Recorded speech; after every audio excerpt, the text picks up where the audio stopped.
Hello students, welcome to my YouTube channel CBSE Adda. ये आपकी second class रहेगी number system की, जो कि पार्ट 2 है। इसमें सबसे पहले हम बात करने जा रहे हैं टर्मिनेटिंग डेसिमल पर। तो टर्मिनेटिंग डेसिमल को अगर आप लोग समझें तो हम आपको समझाएंगे कि टर्मिनेटिंग डेसिमल आपका कोई भी एक ऐसा फ्रैक्शन होता है जो P/Q के फॉर्मेट में होता है। ठीक है, जैसे कि मैंने एक एग्जांपल मैंने आपको एक फ्रैक्शन लिखा है, जैसे P/Q बताया। यहाँ पर P न्यूमरेटर का काम कर रहा है और Q डिनोमिनेटर का काम कर रहा है।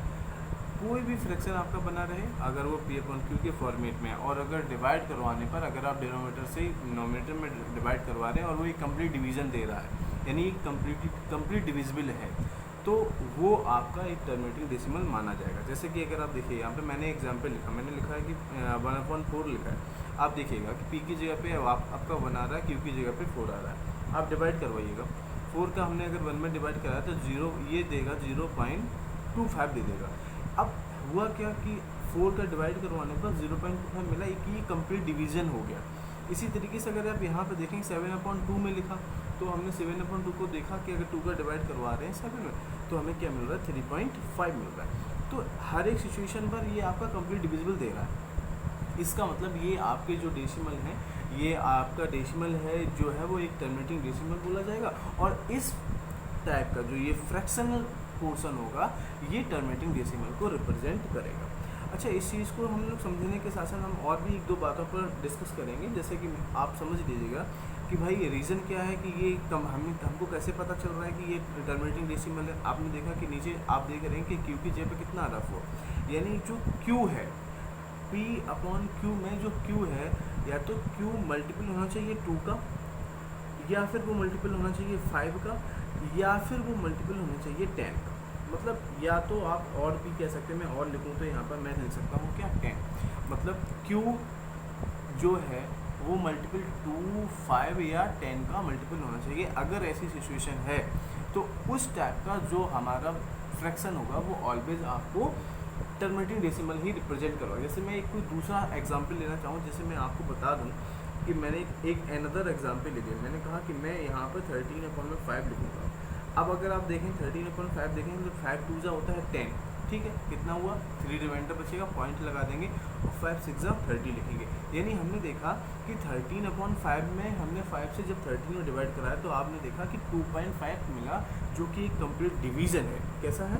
एक कंप्लीट डिवीज़न है। इसलिए इसको हम लोग क्या बोलेंगे, टर्मिनेटिंग डेसिमल बोलेंगे। हमेशा याद रखने की जो बात आपके लिए रहेगी कि ए fraction P/Q is a terminating decimal when prime factor of, हमेशा ध्यान रखिए कि ए फ्रैक्शन देखिए बहुत इंपॉर्टेंट मैं बता रहा हूँ, ये a fraction P/Q is a terminating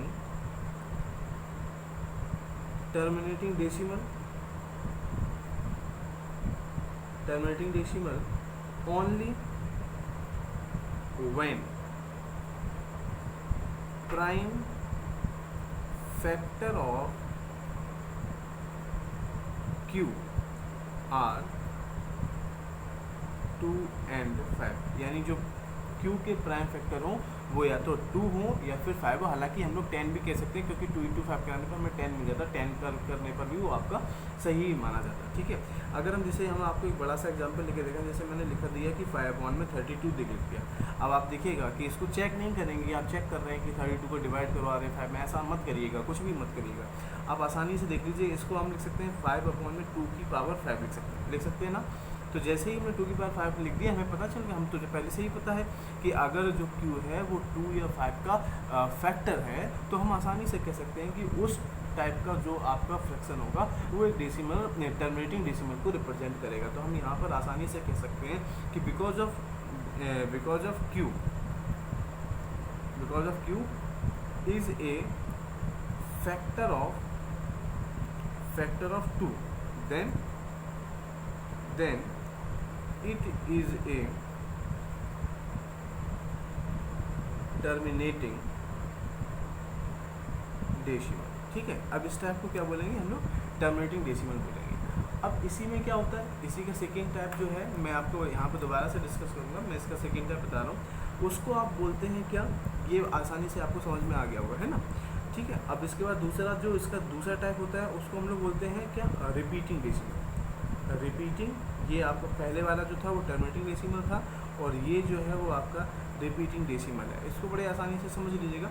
इसमें क्या होता है कि ए decimal in which A digit of सब, ए डेसिमल मैं यहाँ पे लिख रहा हूँ, ए decimal in which A digit और ए सेट ऑफ डिजिट्स, यानी या तो डिजिट या फिर पूरा set of digits repeat periodically is called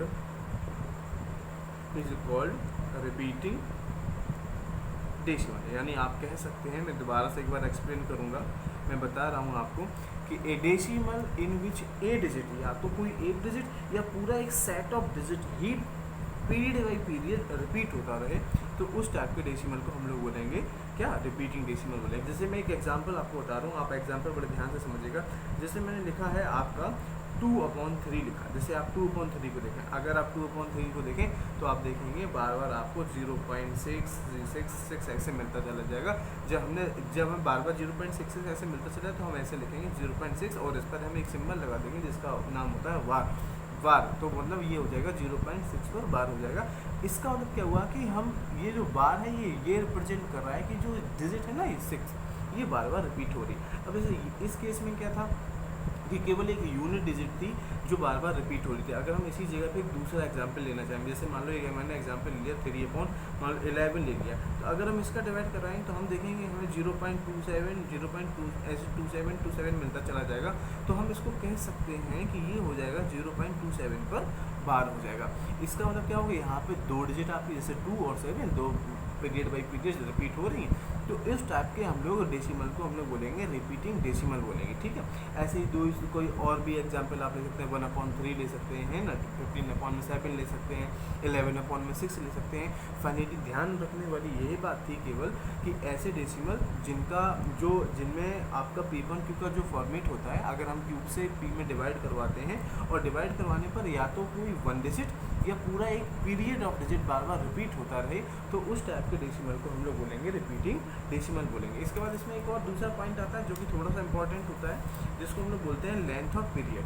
क्या बोलते हैं, लेंथ ऑफ पीरियड बोलते हैं। ये भी एक अच्छा पॉइंट माना जाता है, लेंथ ऑफ पीरियड बोलते हैं। लेंथ ऑफ पीरियड में क्या होता है कि repeated number of decimal places in a rational number is called, मतलब जैसे कि आप समझ लीजिए, जैसे मैंने एक एग्जांपल लिया 1/7 लिया, जब मैं यहाँ पर 7 से 1 में डिवाइड करवाऊँगा, या इसकी जगह पे जैसे मान लो हमने एक दूसरा कोई एग्जांपल लिया 15/7 ले लिया, एक बड़ा सा मैंने एग्जांपल ले रहा हूँ, तो अगर हम 15/7 में डिवाइड करवाते हैं तो हमें कुछ इस तरीके से मिलेगा 2.142857 कुछ इस तरीके से मिलता है, ठीक है। तो हम देखेंगे कि यहाँ पर पूरी ये जो डिजिट आप देख रहे हैं, यानी डेसिमल के बाद की डिजिट कैसी हैं, आपके पास 1 आया, 4 आया, 2 आया, 8 आया, 5 आया, फिर उसके बाद 7 आया।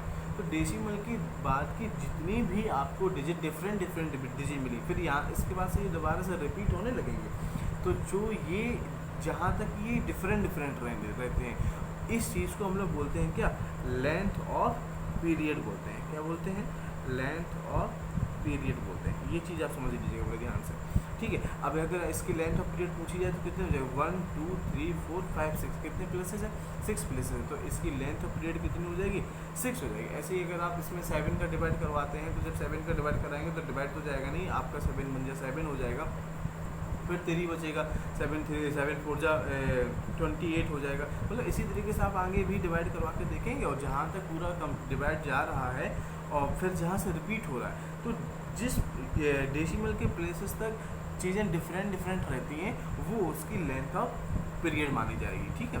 इसमें जैसे कि मैंने इसमें आपको बताया, जैसे 15/7 किया तो आपने देखा कि 2.142857 मिला, तो इसमें जो आपका 142857 में आपके 6 प्लेसेस हो रहे हैं, तो लेंथ ऑफ पीरियड इसकी कितनी हो जाएगी, 6 हो जाएगी, ठीक है। तो अभी मैंने आपको 2-3 पॉइंट डिस्कस किए, एक मैंने टर्मिनेटिंग डेसिमल डिस्कस किया, एक रिपीटिंग डेसिमल डिस्कस किया, और एक लेंथ ऑफ पीरियड डिस्कस करी। तो मैं आई थिंक ये दोनों सारे पॉइंट्स आपको क्लियर हो गए होंगे, ठीक है। आप समझिएगा इनको और वीडियो को लाइक करिए, सब्सक्राइब करिए इस चैनल को, ठीक।